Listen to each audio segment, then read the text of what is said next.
Dalam proses penggarapan lahan tersebut, Cornelis Chastelain mempekerjakan sekitar 150 budak yang memang paham tentang pertanian.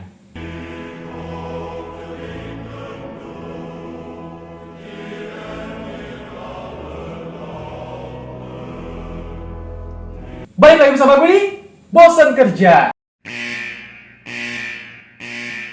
Sebelumnya, gue udah pernah bahas mengenai tragedi dan tradisi di Indonesia.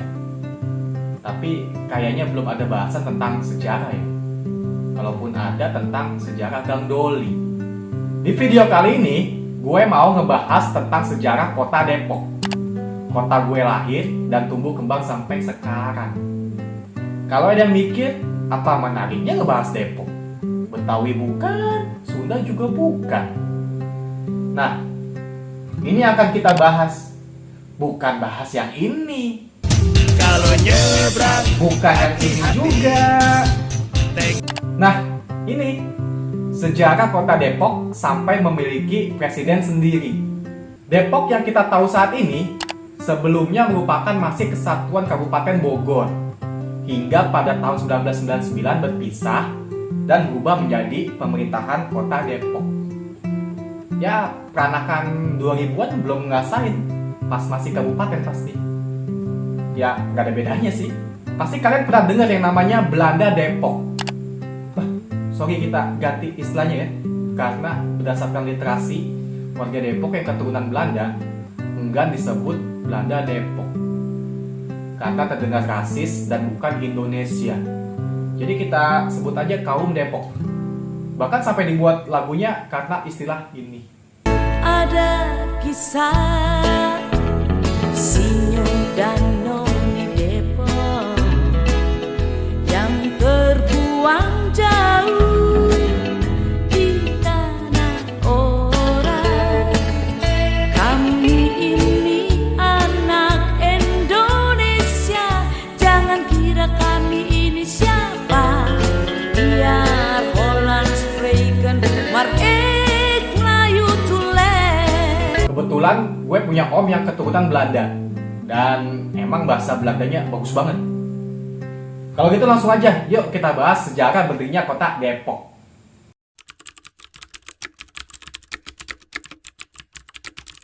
Kita mundur lagi ke belakang. Pada tahun 1696, seorang pria kelahiran Amsterdam, Belanda, Cornelis Chastelain, yang seorang bangsawan, pedagang, dan mantan pejabat VOC kala itu yang berkuasa di Nusantara, membeli lahan seluas 1.244 hektar seharga 2,4 juta rupiah yang sekarang kita kenal sebagai Depok. Cornelis Chastelain, pria asal Belanda yang masuk ke Depok pada abad ke-17. Awalnya, Chastelain bekerja untuk kepentingan VOC. Namun, karena tak setuju dengan praktek eksploitasi yang dijalankan Belanda, ia mengundurkan diri. Lepas tugas di VOC, Chastelain membeli lahan partikelir atau lahan yang tak dikuasai Belanda seluas 1.244 hektar. Sebagian besar berada di wilayah Depok. Sebagian kecil lainnya ada di kawasan Srengseng dan Lenteng Agung. Waktu itu Depok merupakan lahan partikelir atau lahan yang tidak dikuasai Hindia Belanda. Makanya bisa dibeli oleh Chastelain. Nah, misalkan sekarang berapa coba harga rumah dan sewa toko di Margonda?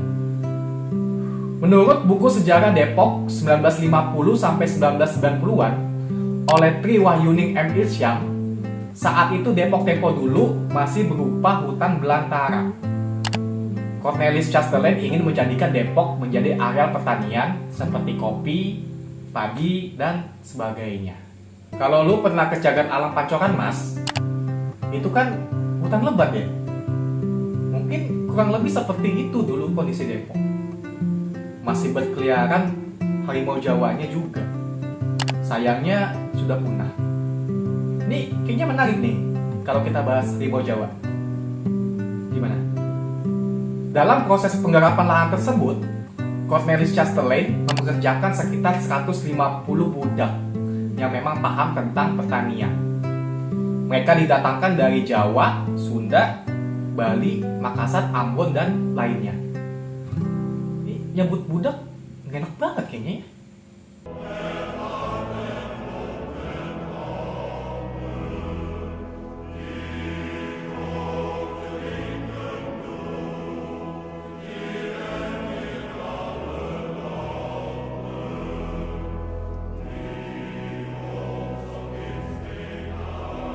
Menurut buku Depok Tempo dulu oleh Yano Jonathans, Cornelis Castellane nggak seperti company pada umumnya.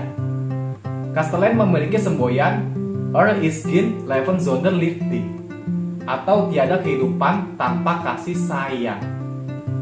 Dia menyebarkan pemahaman agama Kristen dengan cara edukasi dan pembangunan gereja. Ini masih berdiri nih saat ini, Gereja Immanuel. Lalu dia juga mengajarkan sistem ekonomi melalui pendidikan sekolah.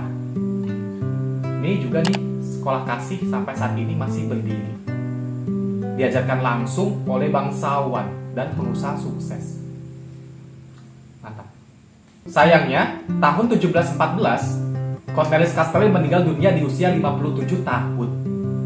Cuma sebelum dia meninggal, Castellane sempat menulis surat wasiat yang berisi vrijgegeven lijfeigenen benevens haar nakomelingen het land voor altijd zouden bezeten en de gebruik. Yang artinya tanah ini dihibahkan kepada setiap dari mereka berikut keturunannya dengan kepemilikan sepanjang diperlukan. Ya, intinya seluruh budak yang berada di bawah kekuasaannya diberikan kemerdekaan. Gak cuma itu aja, Castellane juga memberikan mereka lahan, rumah, hewan, dan alat-alat pertanian. Salut gue. Seandainya company VOC juga kayak gini, merdekakan pribumi, memberikan sumber daya, bukannya malah foya-foya beli gorden 48 miliar. Itu bukan VOC ya? Hebatnya lagi, Cornelis Castellane ini udah memprediksi kalau akan ada kekacauan perebutan kekuasaan selepas dia meninggal. Makanya, dia mengangkat kepala pemerintahan yang berkuasa, Jarong van Bali, yang sebelumnya sebagai mandor para budak, untuk menjadi pemimpin. Pemerintahan Depok berjalan dengan baik di bawah pemerintahan Jarong van Bali saat itu. Namun karena khawatir terjadi perebutan kekuasaan setelah Jarong van Bali meninggal, para mantan budak itu menerapkan sistem demokrasi untuk memilih presiden setiap 3 tahun sekali. Wih, Presiden Republik Depok. Berdasarkan Yayasan Lembaga Cornelis Castellane atau YLCC, kaum Marjikers atau kaum budak yang dimerdekakan oleh Castellane dibagi menjadi ke dalam 12 marga, yaitu Bakas, Ishak, Jonathan, Joseph, Lawrence, Lander, Lowen, Samuel, Sudira, Torres, Yakob, dan Zadok. Untuk marga Zadok kala itu adalah seorang wanita, dan karena tidak memiliki keturunan anak laki-laki, maka marga Zadok punah. Jadi bisa dikatakan ke-12 marga tersebut adalah penduduk asli Depok. Catatan sejarah mengenai tugas-tugas Presiden Republik Depok saat itu minim banget. Jadi susah taunya mereka itu ngapain, bahkan fotonya nggak ada.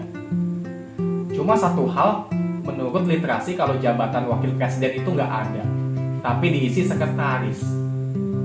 Ya barangkali dari kalian ada yang punya informasi mengenai ini, bisa di komen. Pusat pemerintahan Depok saat itu berada di titik 0 km yang ditandai oleh Tugu Depok, tepat di depan Istana Kepresidenan Depok. Kalau lu nyari sekarang di mana istananya, nggak ada, karena udah berubah fungsi menjadi Rumah Sakit Harapan Depok. Presiden pertama Republik Depok terpilih saat itu adalah Gerrit Jonathans, menjabat tahun 1913. Lalu ada presiden kedua Martinus Lawrence yang menjabat tahun 1921. Dilanjutkan presiden ketiga Leonardus Lander yang menjabat tahun 1930. Dan presiden terakhir Johannes Matthies Jonathans yang menjabat pada tahun 1952. Kayak yang gue bilang tadi, susah banget nyari foto mantan presiden Depok. Jadi cuma dapat 2. Presiden pertama dan terakhir. Johannes Matthies Jonathans menjadi presiden terakhir Republik Depok sebelum pemerintah Indonesia mengambil seluruh tanah partikelir Depok pada 4 Agustus 1952. Kecuali gereja, sekolah, balai pertemuan, dan lahan pemakaman. Semuanya diambil alih pemerintah dengan ganti rugi kompensasi. Ini bisa disimpulkan ya, kalau Depok itu sebenarnya sudah merdeka duluan dibandingkan Indonesia. Akhirnya bangga jadi orang Depok. Dari sejarah yang gue jelasin tadi, para kaum Mardikers kan akhirnya menjadi orang berada karena diwarisi tanah dan lainnya dari Castrolane. Nah, karena hal itu mereka memiliki keistimewaan. Keturunan mereka boleh sekolah ke sekolah Belanda, bahkan bisa langsung ke Belanda. Setelah lulus pun keturunan mereka mudah menjadi ambtenaar atau PNS lah istilahnya, hingga Indonesia merdeka. Mantap, privilege. Karena gaya hidup, tingkat kesejahteraan, dan penggunaan bahasa Belanda, mereka para kaum Depok menjadi cikal bakal muncul istilah Belanda Depok oleh kaum pribumi. Jadi kaum pribumi melihat para kaum Depok ini lebih sejahtera dan mapan hidupnya. Karena iri, diejeklah mereka Belanda Depok. Kayaknya udah warisan nenek moyang. Kalau orang kita iri sama orang lain, orang kita akan menjelek-jelekan orang itu. Oh ya, terakhir, ini ada foto keturunan dari Presiden terakhir Republik Depok, Johannes Martis Jonathans. Namanya Cornelis Joseph Jonathan, atau biasa disapa Opa Yuti. Opa Yuti ini masih aktif di komunitas CLCC. Misinya melestarikan bangunan tua peninggalan leluhur mereka. Nih, setuju gue.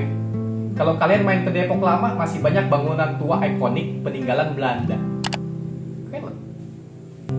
Oke, mungkin itu aja video gua kali ini tentang sejarah berdirinya kota Depok.